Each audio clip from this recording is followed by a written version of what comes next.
12th Target Series race of the season heads for the second Superspeedway Swing race. We're here at the Pensacola International Speedway for the running of the NAPA Auto Parts 300. On the pole for tonight's race, the 8 of Eli Bright, beside in second, the 59 is Zachary Fitzwater Sr.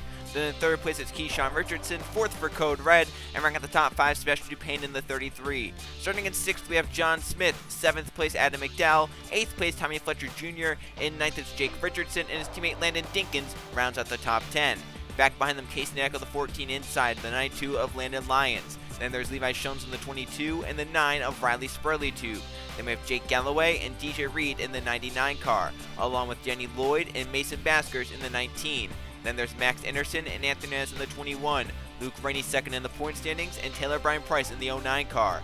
Then there's Sebastian Kukulon and Jose Mills the 40, Roman Fenway and Jay Jefferson. Then we have Colton Young looking to go back-to-back, the 41 of Alex Fletcher. Then there's Zachary DeLello and Trey Rainey in the 32, Colin Teague in the 2, and the 47 of Madison Tall. Then there's Jennifer Beeford and Justin Zidell, Jeff Bright the 5, and the 25 of Eric Olson. Then we have Mathis Wells and Brett Sierra, Michael Gregory and points leader Bronson Minnick, and rounding out the field, Evan Hunter 64 and 05 of Alex Turner. Once again joined in the booth by Trey Bardo. And Trey, this is a unique racetrack, 3 miles long, very, very wide, fast speeds. What are we going to see tonight with this 3 and 4 wide pack racing? Well, from everything I've been hearing about this race, it's probably going to be one of the craziest races of the season here. So I'm expecting some big action to go down, some big moves being made, and possibly even a big wreck happening. Yeah, last season in this race, we had 2 yellow flags throughout this 15-lap event. We'll see what happens here this season with Eli Bright and Zachary Fitzwater Sr. leading us to the green flag. Let's go down track side for the most famous words in motorsports. Drivers, start your engines!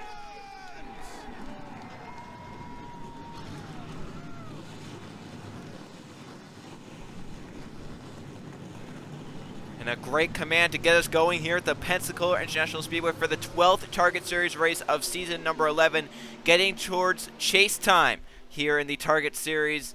Getting down towards the end of the regular season, these drivers need to make moves to get points or even wins. For some of these drivers that are towards the back of the points field, they know that maybe their only shot making it into the postseason is by getting a wildcard spot, which means you have to win a race or 2 or maybe even 3 to get in. Eli Bright in a position like that. Zachary Fitzwater Sr., who's outside starting in second, is in a position to try and get the point lead inside the top 5 in the point standings, looking for a good result here tonight to get up into that point lead. But it's a short 15-lap event here for the NAPA Auto Parts 300. Of course, 3 miles around each time, a very wide racetrack. 4 wide might cause some pinching, and you might see a crash because of that, but 5 wide, definitely the breaking point for sure. If they can make it 5 wide, I would be a shocked person up here in the booth. 15 laps, NAPA Auto Parts 300. Eli Bright, Zachary Fitzwater Sr. step on the gas. We're green flag racing at Pensacola.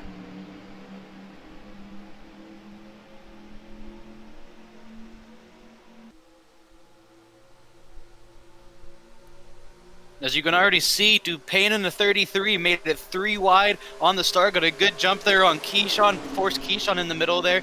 Dupain's going to go up to second in line with Eli in front of him, but it looks like at the moment here, the 59 of Fitzwater is going to try to edge out Eli. And that move that the 33 made actually hurt the 8 car right there, because he didn't really have as much help as Fitzwater did. The 59 with a good push from the 29 cover right down the back straightaway might clear the 8 entering turn 3, does from the outside lane. So Fitzwater, a great lap 1 to clear the 8 of Eli Bright, as the outside lane formed better than the inside. Fitzwater to the front looking for a lap left for 5 bonus points. Eli Bright trying to stay in second. Here comes the 30 at McDowell up behind the 8 cars. They raced off turn number 4 for the first time at full speed. Down to the inside, Eli Bright even lower at McDowell. It's going to be Fitzwater on the outside lead the first lap of the NAPA Auto Parts 300 and clear to get down to the middle, entering turn number 1. Adam McDowell with Riley Spurley behind on the inside lane moving forward. Yeah, you can see these guys are not being very patient here at all. Already 3 and 4 wide. It's not what Fitzwater wants to see behind him, but as you can see here, the 38 is going to be able to clear himself, and possibly even the 9 here of Riley Spurley is going to do it as well. The top 3 are all single file, as the 38 is going to actually dive low of Fitzwater here and try to challenge him for the lead. McDowell with a challenge to the inside with Riley Spurley to the outside. They're going to wreck around, middle of the pack, 89 around. It's going to be a massive crash. Up the racetrack, they get others. Hard hits here at the Pensacola International Speedway. Lap number 2, we got a yellow flag. It was middle of the pack and carnage on lap number 2 for many of our drivers. Racing back around, McDowell with the race. He's going to lead us back to our first caution flag here at the NAPA Auto Parts 300. It'll be Max Anderson second, and it looks like Fitzwater did get back in third. Carnage early on here at the Pensacola International Speedway first caution flag, and the Napa Auto Parts 300 comes out. Roman Fenway, the green number 89, looked like he was the first to get tipped sideways, got down the middle of the field. Look at all the damage to Colton Young and some of the others. First caution flag here at Pensacola. Let's go see what caused it. A very awkward situation here at Pensacola. Normally you have a lot of room for it. You can see all the room that Roman Fenway has in this A9. Look at this. You could probably fit 2 cars in that space that the A9 is leaving down his inside. But he's choosing to rub off the 77, and he's rubbed too hard into the outside wall with Keyshawn Richardson, Jake Galloway, Anthony Hernandez. Hernandez gets down, hits Jeff Bright, who then is going to come right back up the racetrack, shooting back up. He's going to take a hard hit. Levi Jones right around the outside to miss it. But look at Jeff Bright and Mathis Wells up ahead. Hard contact as the rest of the field kind of slides up the banking, then back down the banking. Another driver who did a great job missing it, like Levi Jones, Bronson Minnick in the 42-hour points leader, was way back in the pack, but was able to get slowed down, basically stopped to get away from the carnage that happened around him. Yeah, as you were saying, all the room Roman Fenway has there, I'm not sure if he maybe had a little bit of a problem there with the 77, a Fletcher or not, but whatever the case was, he was right up against them, and it ended up ending a lot of people's day here. Roman's, Fletcher's, Keyshawn's. Oh, big hit for Jeff Bright there in the 5. Looks like he maybe got hit a little bit there. Tried to come back up. Mathis was there, though. Went into the outside wall. Hernandez was really close there. Levi's going to slow it down. He got by. But as he slides back down the track, the 41. Hard head-on collision there. Yeah, that was a terrible impact for Alex Fletcher and Jeff Bright. Let's go on board. The few drivers are up there in points. Levi Jones, I don't know how he missed this, but watch, he gasses it up and then has to slow down for the secondary crash up ahead. Watch this from his camera. See how he did it. You can see all the cars in front of him. He's going to be the first one to see this impact. John Smith collecting in front of him. He gets high again.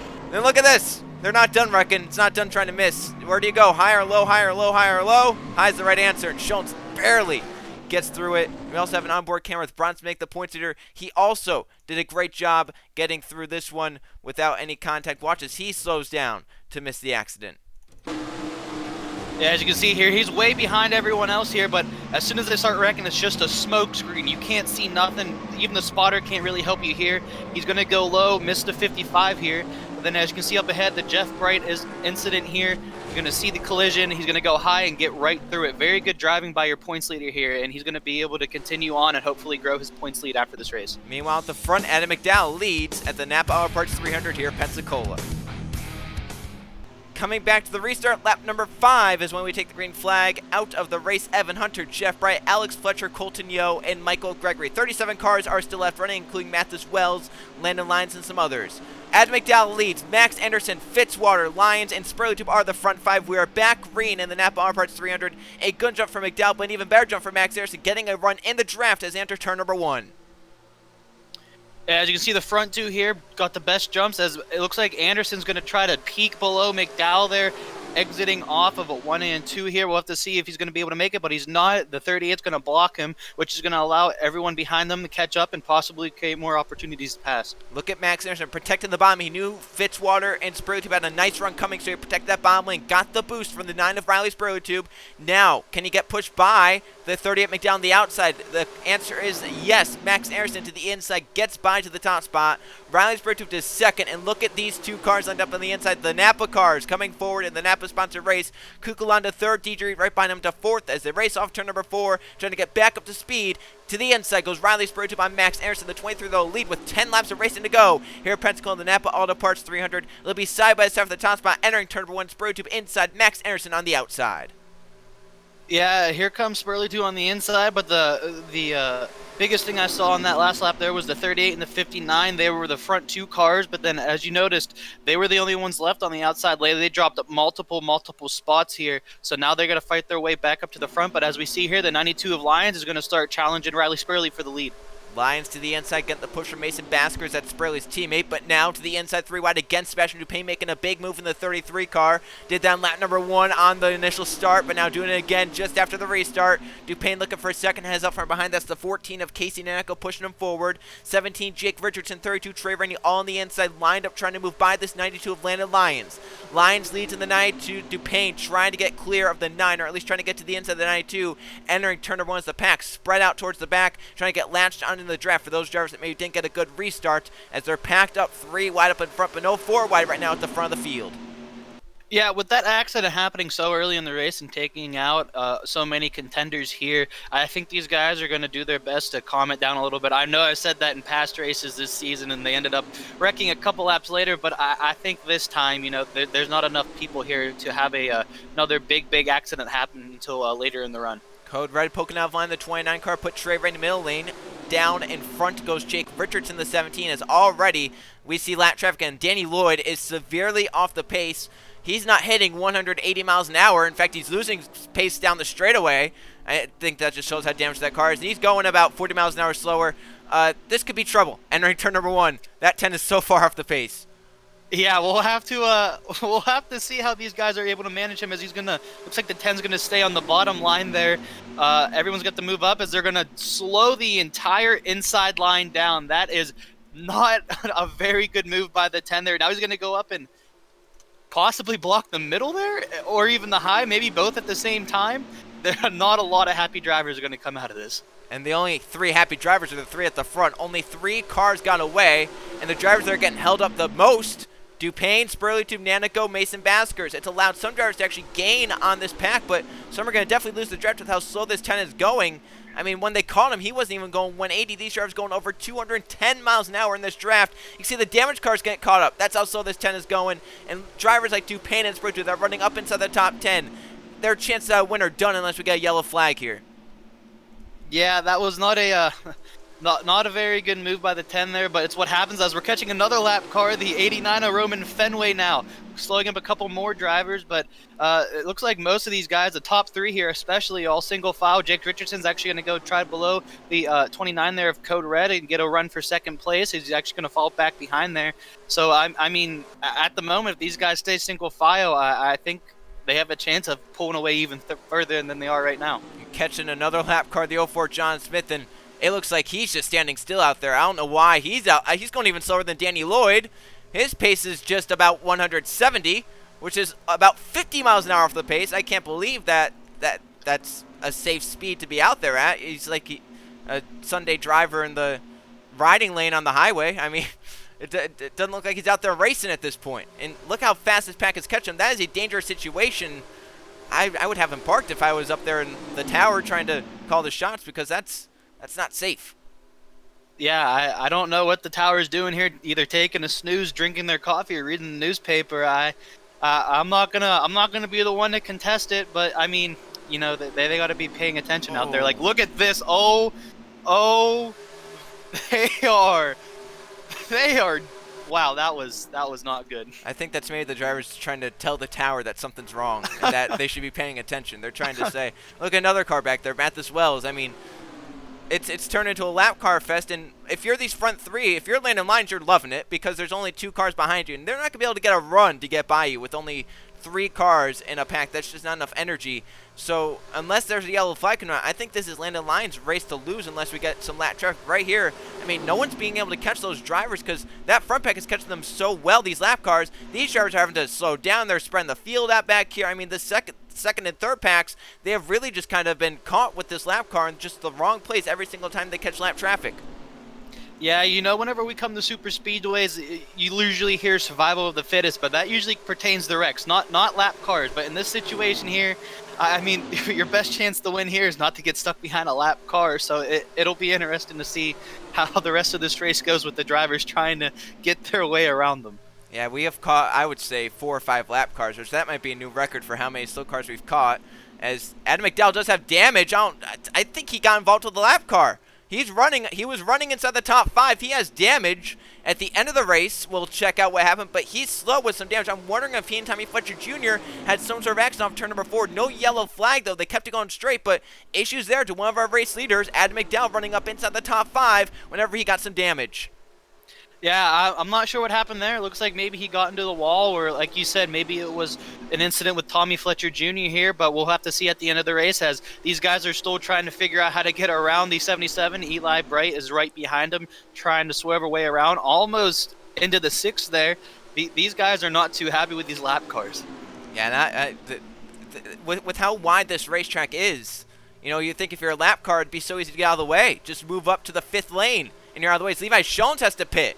an issue on the 22 right here. So he's having to come down pit road with an issue on that race car. Came in inside the top 5 and points, missed that big crash. But now he's going to lose a lot of spots having to pit with an issue on the 22. We haven't really focused on our race leaders, but here they are. It's still the same three with 3 laps to go. Landon Lyons, Code Red, and Jake Richardson. And the only way I think this order is going to change is if these front 3 right here, these 3 lap cars, change something. Eric Olson, Keyshawn Richardson, and Madison Tall. We'll see. They're going to try and swoop around the outside. Richardson's going to look to the bottom right there. That's going to, I think, give up the 17th shot of victory. I think now 2 cars to settle it. Landon Lyons, Code Red, and Jake Richardson just stuck behind 3 lap cars. Nowhere to go. Roman Fenway lap car catching up now behind 4th on back. Kukulon, Trey Rainey, Taylor Bryan Price. I mean, this is a mess. There are cars everywhere around this racetrack. We got people going onto the apron. I mean, look at that. Luke Rainey and Trey Rainey were like, I'm getting onto the apron to try and pass this guy because they didn't want to give it the bottom.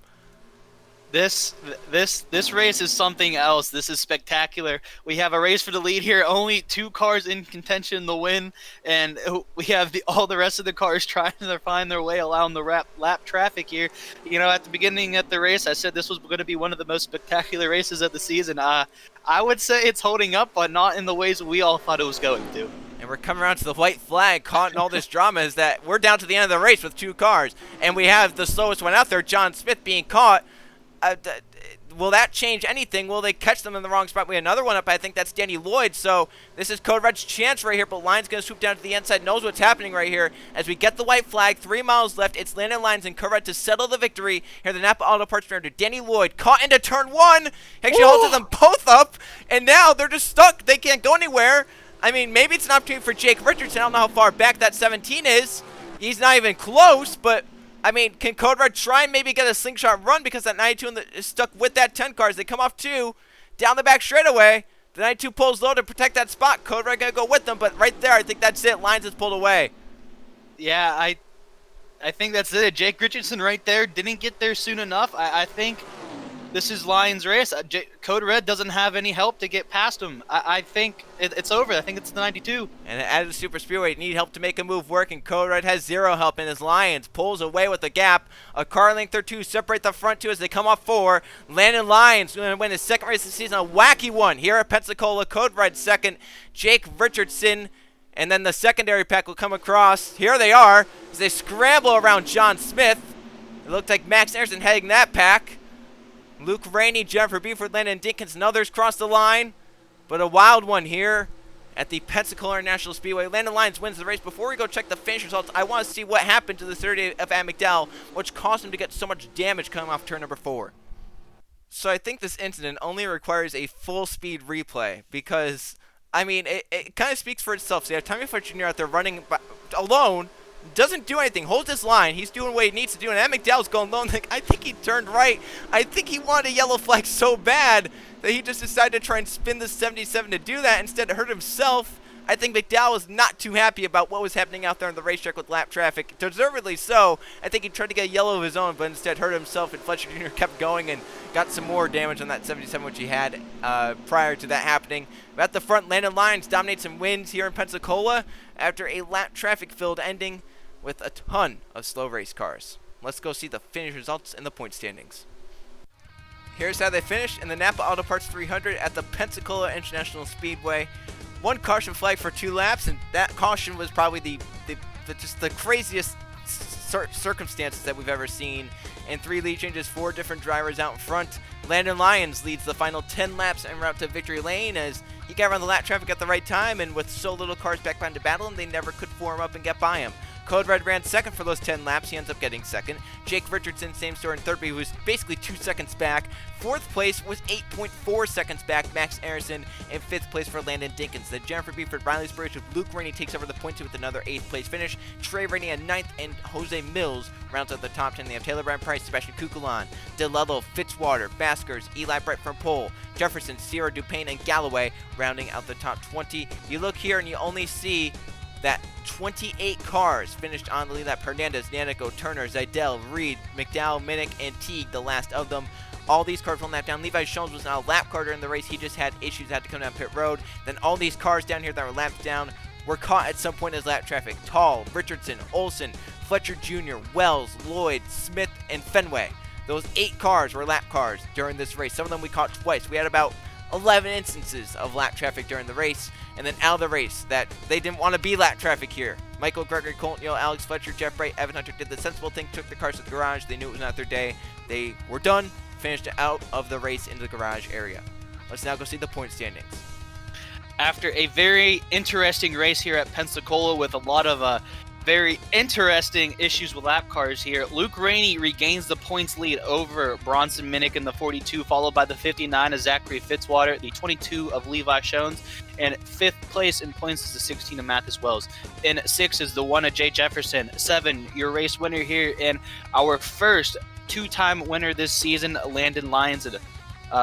And 8th is the 6 of Landon Dinkins, followed by the 24 Zachary DeLello, and top 10, finishing the top 10 in points is the 40 of Jose Mills. 11th is the 2 of Colin Teague, followed by the 21 of Hernandez, 18 of Buford, the 29 of Code Red, the 9 of Spurley, 30 is Idell, 23 Anderson, the 17 of Richardson, and the 99 of DJ Reed, and rounding out the top 20 in points is the 33 of Sebastian Dupain. Right now, the 2 wildcard spots definitely changed. Landon Lyons had the 1 before the race started, but with his win, he moves up inside the top 10 in points. Now, Riley Sprotube gains it. He's currently 15th in points. And the second wildcard spot is a shootout. DJ Reed has it by 2 points over Sebastian Dupain. And obviously, people could get multiple victories. Landon Lyons could drop back outside the top 10 and then take a wildcard spot because 2 wins overrides 1 win in terms of the wildcard race. You look down, all of our winners that are down here, they're further down. Ann McDowell is our highest winner outside the top 20, but he's 31st in points. Alex Fletcher is 34th, Jeff Bright's 39th. These 3 winners down here, they've not had great seasons. They know if they want to make it into the chase, they need to really get going because the chase starts in about 7 races. So you only have about 7 more races to get it going. You have to get multiple victories for these drivers down here and then get up inside the top 20 points. It's doable because it's going to be very, very hard. You see down here at the bottom of the points, Taylor Brad Price, Danny Lloyd, and Trey Rennie picking up his first top 10 of the season down at the bottom of the points, 42nd. So it's been a crazy Superspeedway swing for the Target Series. We've had 2 races, and both of them had lap traffic interfering with the end result. The final one, let's hope it's not like that. We're going back to Daytona, the first race of the season. We're back under the lights for the Samsung 250. We will see you guys then.